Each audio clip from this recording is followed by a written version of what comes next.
My name is Clara Jennings, and I am a 28-year-old woman living in Bristol, England. I have always been the type to blend in, working as a marketing assistant in a vibrant and fast-paced company. My world is mostly filled with numbers, strategies, and deadlines. I often drift through life, painting it with mundane strokes, yet I savor the little joys such as a sunny day at the park or a cozy evening with my friends. However, there is another side to my life that lurks beneath the surface. I have ambitions of my own, desires to rise through the ranks, to shine, not just blend. But that was before everything turned upside down. A few months ago, the company hired a new marketing director, a man named Victor Mason. At first, he seemed charismatic and driven. Everyone loved him for his bold ideas and quick decisions. However, it soon became clear that he had a darker side. Victor took pleasure in belittling others to elevate himself. I became one of his favorite targets after I dared to voice an opinion during a meeting. From that day forward, he made it his mission to undermine my work, taking credit for my ideas and projecting me as incompetent in front of our colleagues. My heart sank each time I saw the angry dismissal in his eyes whenever I presented my work. My confidence crumbled, and my once vibrant ambitions began to fade along with my self-esteem. Feeling trapped beneath Victor's oppressive shadow, I resolved to make a change. I needed to prove myself not just to him but to myself. I poured every ounce of my energy into my job. I stayed late, worked weekends, and devised a brilliant marketing campaign that I believed would blow everyone away. I felt hopeful, believing this would be my moment to shine, a chance for me to finally outshine Victor. So on presentation day, I walked into that boardroom with the script clutched tightly in my hand, my heart racing with a mix of anticipation and fear. However, as I began my presentation, I could see Victor's smug grin growing wider. Just when I thought I could emerge from his grip, he interrupted me mid-sentence, claiming the idea as his own. The jolt of betrayal hit me hard. The room echoed with laughter as he delivered my proposal with jesting and mockery, turning my hard-worked dreams into folly. I felt the heat of humiliation wash over me while the room fell silent, their eyes darting between me and Victor, unsure of how to react. Rage boiled within me as I realized the truth. I had underestimated my nemesis, and in my desperation, I had unwittingly handed him the knife that cut me deeper. With tears threatening to spill, I stumbled out of the boardroom, my hopes crushed once and for all.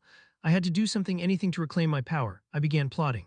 I started gathering evidence of Victor's unprofessional behavior, collecting emails, recording meetings, and speaking with colleagues who had also suffered under his reign. Each piece of information felt like an adrenaline shot, pulling me back into the fight. But as I began to outline my plan, it became evident that Victor was aware of my actions, and he retaliated fiercely. He spread rumors about me to colleagues, painting me as a troublemaker, and I felt my isolation deepen. It was as if I were stuck in quicksand. The more I struggled to get out, the deeper I sank. Just when I thought things could not get any worse, I received a notification that the company would be downsizing, and we had to present our projects one last time to determine who would remain. My heart plummeted at the thought of losing everything I had worked for. Desperation seeped in, leaving me sleepless and restless. I realized that I had to make one last attempt to turn everything around. I gathered my also wounded colleagues who had been victimized by Victor. We created an alliance, each of us bringing our stories, each a piece in a larger puzzle revealing Victor's career-ending charade. On the day of the final presentations, I felt a mixture of anxiety and determination. My hands trembled as I walked into the boardroom filled with executives, Victor sitting at the head of the table with his usual arrogance. I took a deep breath and presented my team's gathering of evidence against him. One by one, my colleagues stood to share their experiences, and I watched Victor's confidence waver as the walls of his deceit crumbled around him. What had once felt impossible started to materialize. The truth was overwhelming. At that moment, Victor exploded in anger, trying to salvage his reputation with frantic excuses. It was no use. The truth would not be buried beneath lies any longer. When it was finally over, I felt a rush of accomplishment wash over me as the executives made their decision clear. Victor was asked to leave immediately. I was elated, and a sense of satisfaction coursed through my veins.